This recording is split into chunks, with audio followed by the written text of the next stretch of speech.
आज हम लोग पढ़ेंगे स्थानीय मान, जाति मान और सक्सीजर प्रीडिसेसर अनुवर्ती पूर्व। आई बात समझ में? तो स्थानीय मान क्या है, जिसको हम लोग क्या कहते हैं इंग्लिश में? Place value. क्या कहते हैं? Place value. तो इंग्लिश इसकी आसान है।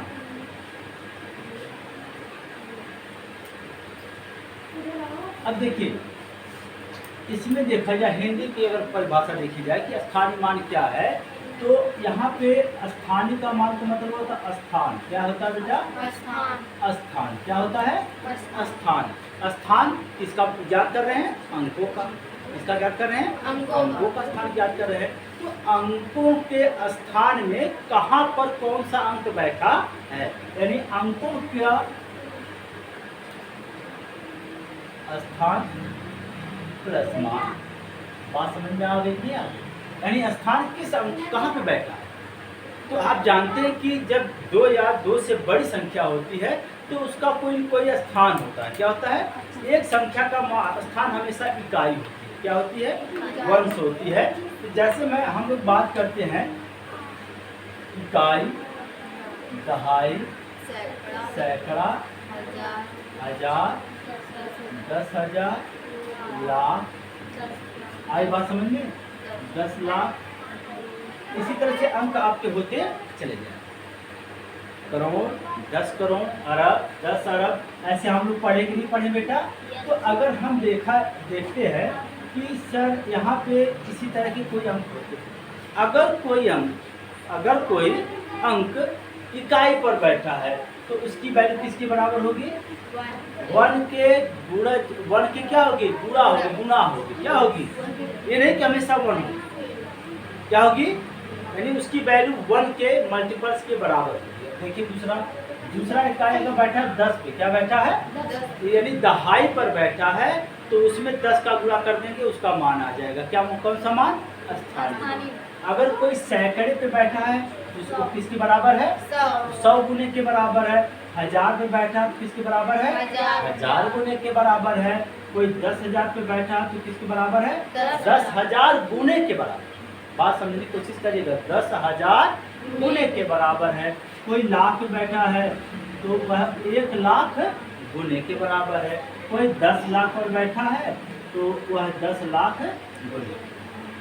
आई बात समझ में? तो इसी तरह से हम अगर इसको एक संख्या है उसका स्थानीय मान ज्ञात करना चाहें, जैसे आपका दे दे एक अंक दे दिया गया। क्या दे दिया गया है? अगर मैं कहूँ सर इसमें सभी प्रत्येक अंकों का स्थानीय मान ज्ञात करिए, तो पहले ऊपर हम लोग क्या कर लेते हैं बेटा? इकाई, दहाई, सैकड़ा, हजार, 10,000, लाख, 10। हो गया? अब देखिए मैंने अभी आपको पढ़ाया कि जो इकाई पर बैठा होगा वह कितना गुना होगा? 1 गुना। तो 3 में किससे गुना करेंगे? कितना मान आ गया? 3। यानी 3 का स्थानीय मान क्या हो गया इसमें? 3। 8 किस स्थान पर बैठा है? दहाई पे बैठा है, 10 गुना होगा अपने का। तो 8 में किससे गुना करेंगे? 10 से तो कितना जाएगा? यानी इस अंक में जो 8 अंक है उसका स्थानीय मान कितना है? 80। ठीक। इसके बाद देखिए 9 पर स्थान पे बैठा है, तो 9 चौथे स्थान पे बैठा बेटा? सैकड़े पे। तो यहाँ पे क्या गुणा करेंगे? तो वह किसके बराबर हो जाएगा? 900 के बराबर हो जाएगा। क्लियर बेटा? अब देखिए 0 किस स्थान पे बैठा है? तो 0 यानी सर 1000 पे बैठा है। किसे बैठा है? तो आप इसमें गुणा करेंगे तो हमेशा उत्तर कितना आएगा? 0। 0 की वैल्यू कहीं पे भी रहेगी, चाहे उसका स्थानीय मान हो चाहे उसका जाति मान हो, हमेशा क्या होता है? 0 होता है। अब देखिए 6 कहाँ पे बैठा है बेटा? 6 कहाँ पे बैठा है? 10,000 पे। 6 किसके बराबर होगा? अपने 10,000 गुने के, तो आ जाएगा उत्तर कितना? 60,000। कितना आ जाएगा? 60,000 आ जाएगा। इसी तरह से 2 है, 2 का स्थानीय मान कितना होगा? 2 गुणे कितना करेंगे? लाख करेंगे। क्या करेंगे? तो हो जाएगा 2 लाख। कितना हो जाएगा? 2 लाख। बात समझ में आ रही कि नहीं आ रही? Yes sir. अब देखिए 1 चौथे स्थान पे बैठा है, 10 लाख। तो 1 कितने बराबर होगा? 10 लाख के। इसी को कहा जाता है स्थानीय। दूसरा तरीका यानी सर अब आपके पेपर में इतना करने का आपके पास समय नहीं रहे, हमको इस चीज़ को पेपर में इसे दिखाने के लिए हमको समय नहीं रहेगी। अगर इसी संख्या को 12,60,983 है, अगर इन्हीं संख्या को एक्सपेंडेड फॉर्म में रखना रहे तो हमारे पास इतना समय नहीं बनेगा। तो हम लोग क्या करते हैं, यहाँ पे पहला अंक कौन सा है 1, इसके बाद कितने डिजिट हैं 1 2 3 4 5 6, इसके आगे 6 0 हम लोग बढ़ा हो गया। फिर प्लस क्या करते हैं 2 है, 2 लिख लीजिए, 2 के बाद कितने डिजिट है 5, फिर 6 के आगे कितना डिजिट है 4, फिर 9 के आगे कितना है 0 के वैल्यू तो 0 की वैल्यू 0 ही होती है, क्या होती है, आई बात समझ में। 8 के बाद कितना है, अब बताइए यहाँ से अगर मैचिंग करेंगे, देखो सारे डिजिट बराबर आए कि नहीं आए, तो एक तरीका आपका ठीक। देखिए अब हम लोग पढ़ेंगे जातीय मान। क्या पढ़ेंगे, जातीय मान क्या होता है। यहाँ पे फेस, फेस मीन्स क्या होता है बेटा, चेहरा। जाति मतलब क्या होता है,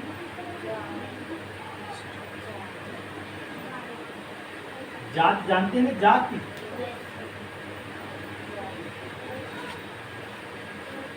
जाति जानते हैं ना, जाति वो किस जाति का। आप कहेंगे सर नंबर सिस्टम में अगर आप पूरी दुनिया में चाहे जितना भी नंबर सिस्टम आप बड़ा लिख ले जाओ, उसमें कितने प्रकार की जातियाँ, कितने प्रकार के चेहरे नजर आते हैं, कितने प्रकार के नजर आते हैं आपको। कहेंगे सर कुछ भी डिजिट लिख लीजिए, चाहे वो 2 डिजिट की हो, 3 की हो, 4 की हो, 5 की हो, 6 की हो, 9 की हो, आप चाहे जितना लंबा डिजिट लिखते चले जाओ, उस डिजिट में आपको सिर्फ एक चीज कॉमन नजर आएगी। क्या कॉमन नजर आएगी, कहेंगे सर उस डिजिट में आपके पास 0, क्या आएगा बेटा 0 आएगा, और क्या आएगा 1 2 3 4 5 6 7 8 9, इतने ही डिजिट को लेके आप चाहे जितना भी डिजिट नंबर आप बना सकते हैं, चाहे जितने अंकों की संख्या। इसके अलावा बताइए और कोई अंक होता है, बोलिए, इसके अलावा कोई अंक होता है नहीं। आप कोई भी संख्या एक, आप जैसे आपने कह दिया कि सर जैसे आप लिख दीजिए, यहाँ पे कोई अंक लिख लीजिए कि आप 14,90,899 लिख दिया, क्या लिख दिया, तो बताइए 1 है कि नहीं, 4 है कि नहीं, 9 है कि नहीं, 0 है कि नहीं, 8 है कि नहीं, 9 है कि नहीं, 8 है कि। नंबर का रिपीट हो सकता है, नंबर डिजिट रिपीट हो सकते हैं। अंकों को 1 से 2 बार 3 बार अधिकतम चाहे जितनी बार लिख सकते हैं, लेकिन जो भी अंक आएंगे इन्हीं 10 अंकों के का ही, यानी ये जो 10 अंक हैं बेटा ने, जो 10 अंक आपको मिल रहे हैं, इन्हीं 10 अंकों का ही आप संख्या बनाओ। आ गई बात समझ में। तो अब बात आती है सर इसमें तो चेहरा या जाति मान क्या होता है। कहेंगे सर 0 किसकी तरह दिखता है, 1 किसकी तरह दिखता है, 2 किसकी तरह दिखता है, 3 किसकी तरह दिखता है, 4 किसकी तरह दिखता है, 5 किसकी तरह दिखता है, 6 किस तरह, 7 8 9। यानी आप कह सकते हो कि जो डिजिट चाहे वो किसी प्लेस पे बैठा हो, प्लेस से नहीं मतलब। जैसे एक एग्जांपल मैं आपको दे दूँ, जैसे ऊपर मैंने पढ़ाया था 12,60,983 पढ़ाया था। अगर इसमें से आप कह दीजिए सर 6 का फेस वैल्यू क्या होगी, क्या होगी, फेस वैल्यू क्या होगी, यानी जाति मान क्या होगा, तो 6 किसकी तरह दिख रहा है, यही आपका आंसर है, यही आपका उत्तर निकल आया। जो जिस तरह दिखता है वो इसका जाति मान। क्लियर बेटा, बोलिए कोई समस्या।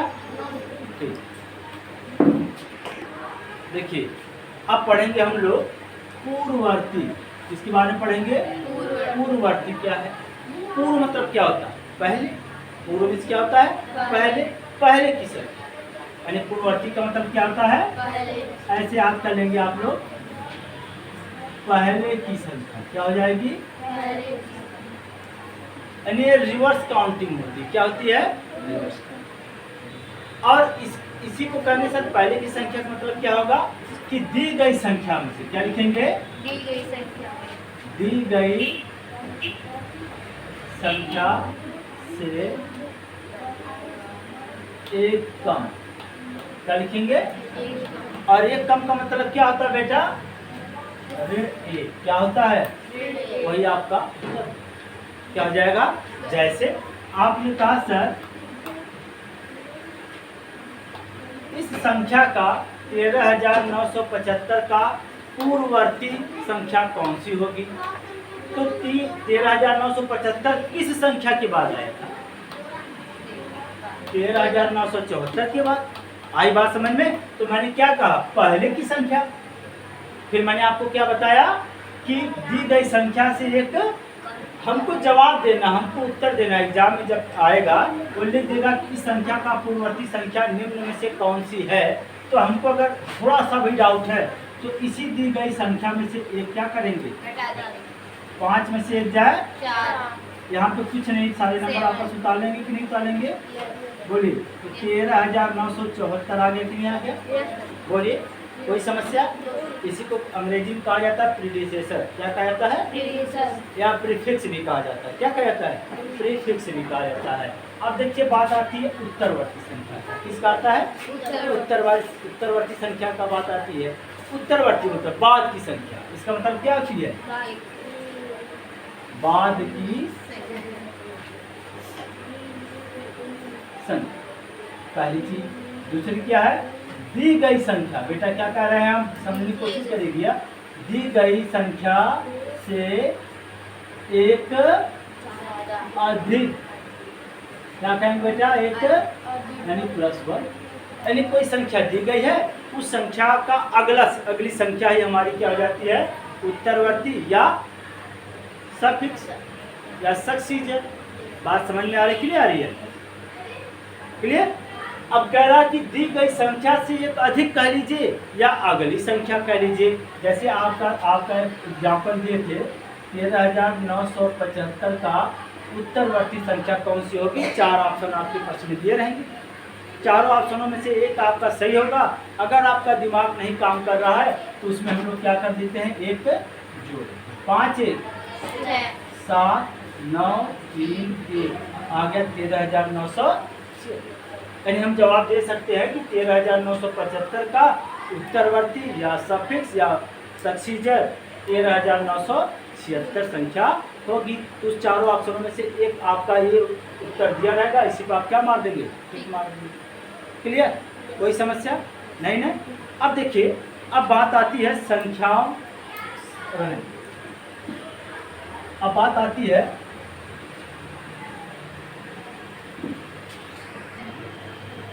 अगला टॉपिक है दी गई अंकों। क्या कह रहा है? दी गई अंकों से छोटी व बड़ी संख्या। क्या करना?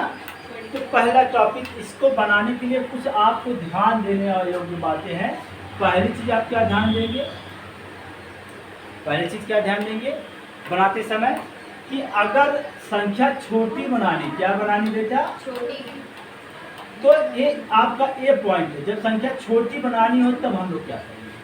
छोटी संख्या बनाते समय जितने अंक की दी रहेगी, क्या दी रहेगी? पहले नॉर्मल देते हैं। जैसे आपका एग्जाम्पल में देते हैं कि 4 अंक दे रखे हैं। क्या दे रखे हैं? 4 अंक दे रखे हैं। 4 अंकों की ही छोटी संख्या बनानी है। और किसको लेके? जो 4 अंक दे रखे, ठीक है ना? तब इस कंडीशन में क्या करते हैं कि सबसे पहले क्या करते हैं? सबसे पहले अंकों को आरोही क्रम में सजाते। क्या करते हैं? अगर आपके दिमाग में है कि सर आरोही क्रम में सजाते हैं, किस क्रम में सजाते हैं? तो अगर आरोही क्रम में सजा लिए, जो आरोही क्रम में सजा लिए वही आपकी क्या बन गई? छोटी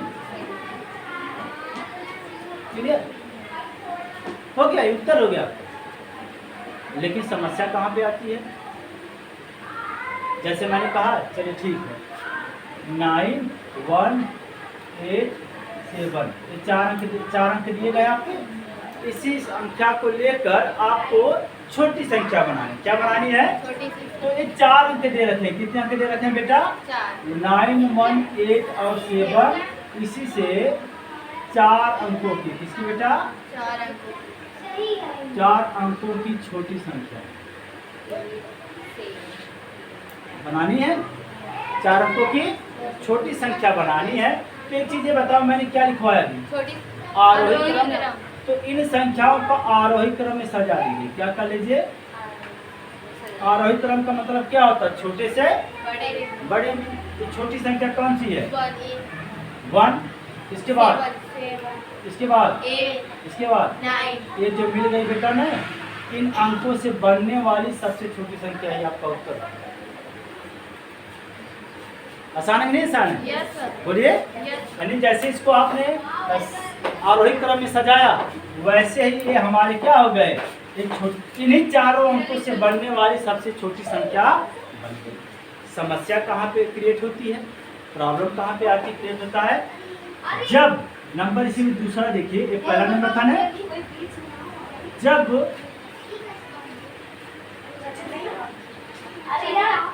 अंकों में जब शून्य दिया, क्या दिया हो? शून्य दिया हो, तब क्या? अब जब शून्य दिया रहेगा तो कहा आपने सर, जैसे यहाँ पे आपका किसी एक अंक की जगह शून्य कर दीजिए। क्या कर दीजिए? जैसे 0 दे दिया, 9 दे दिया, 0 दे दिया, 1 दे दिया, 8 दे दिया ना। अब इससे आप 4 अंकों की छोटी संख्या ज्ञात करना चाहते हैं। क्या ज्ञात करना चाहते हैं? तो मैंने कहा था आरोही क्रम। क्या कहा था? आपने कहा 0 1 8 9, ये आपकी 4 अंकों की संख्या बन गई कि नहीं बन गई? मैंने कहा नहीं बेटा, 3 अंकों की है। अगर पहले 0 आ गया तो इसको अंक नहीं माना जाता, इसको अंक नहीं माना जाता है। ये भले आपका आरोही क्रम में सजा है, लेकिन जैसे 0 आ जाएगा, क्या आ जाएगा? 0 आ जाएगा, तो हम लोग क्या करते हैं, इस दी गई संख्या में अंकों में 0 आ जाए और उसे 4 अंकों की 5 अंकों की बनानी हो, तो उस शून्य का स्थान हम लोग क्या करते हैं? अगले वाले अंक से इंटरचेंज कर देते हैं, दोनों का आपस में ट्रांसफर क्या कर देते हैं? यानी कहने का अर्थ है कि जब दी गई संख्या में कोई शून्य हो, क्या हो? तो शून्य हो, तो शून्य को हमेशा दूसरे स्थान पर रखते। क्या रखते हैं बेटा? ये हमारा जवाब गलत था। अब देखिए एक प्रश्न हमने यहाँ रख दिया, 9 0 1 8 हो गया। अब मैं इसको आरोही क्रम में सजाना है। क्या करना है? तो ध्यान से देखिएगा, 0 1 8 9। तो हमने क्या कहा? आपस में चेंज कर देते हैं ना। 1 पहले लिखो, 0 मैंने क्या कहा? 0 को दूसरे स्थान पर डाल दीजिए। कहाँ पर डाल दीजिए? और 8 9, ये आपकी 4 अंकों की सबसे छोटी संख्या बन गई। इन अंकों को लेके 9 0 1 8 को बताइए, अंकों की संख्या बनाना आपको आ गया? ठीक। अगर दी गई अंकों से हमें बड़ी संख्या बनानी हो, क्या बनानी हो? तो बड़ी संख्या बनानी हो, तो उसी दी गई अंकों को क्या करते हैं? दी गई अंकों को आरोही क्रम में, कैसे बेटा? आरोही क्रम में सजाते। किसमें सजाते हैं? जैसे ही आरोही क्रम में आपने सजाया, वैसे ही हमको बड़ी संख्या मिली। बड़ी संख्या, जैसे कोई एग्जाम्पल आप लेना चाहे,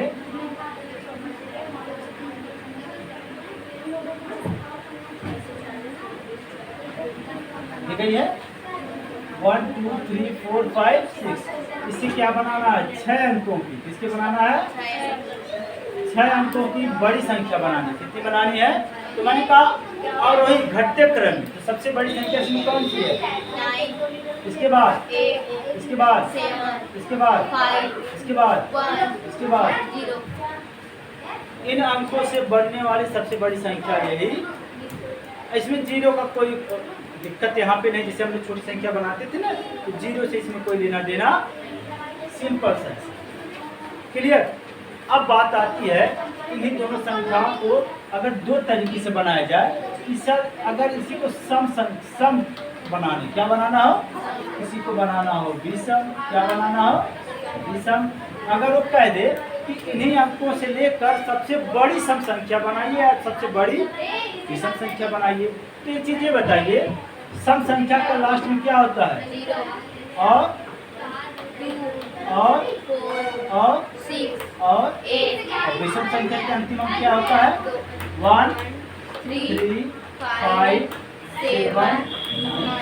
बात समझ में आ रही कि नहीं आ रही है? अगर यही अंक हमारा दे रखा है, इसी अंक से हमको छोटी संख्या और का सम और विषम दोनों बनाना हो। क्या बनाना हो? सम विषम दोनों बनाना हो। तो पहले बड़ी संख्या इसमें दी गई है। तो एक चीज ये बताइए, ये लास्ट में 0 है, क्या है? 0। तो ये सम है कि नहीं? Yes sir. कहेंगे तो पहले से ही सर सम है। क्या है? अगर इसी संख्या को विषम बनाना हो, क्या बनाना हो? यानी हमारा सम संख्या 9 8 7 5 1 0 बन चुका है। इसी का विषम बनाना हो तो आप एक चीज बताइए, लास्ट में आप पीछे से, कहाँ से बेटा? पीछे से हम विषम संख्या ढूंढना शुरू करते हैं। 0 तो सम है, 1 क्या है? अब इसको यहाँ पे कर दीजिए और इसको, तो क्या बन गया? 9 8 7 5 0। ये सबसे बड़ी विषम संख्या बन गई। कब? जब इन्हीं अंकों का प्रयोग करना हो तब। यानी 9 7 1 0 5 8 इन्हीं संख्या का केवल प्रयोग कर सकते हैं और अलग से कोई संख्या आप नहीं ले सकते हैं। तो इससे बनने वाली सबसे विषम बड़ी विषम संख्या हमारी क्या हो गई? आई बात समझ में? तो हम सम विषम के बारे में सवाल लगा सकते हैं, नहीं लगा सकते हैं? ठीक, क्लियर?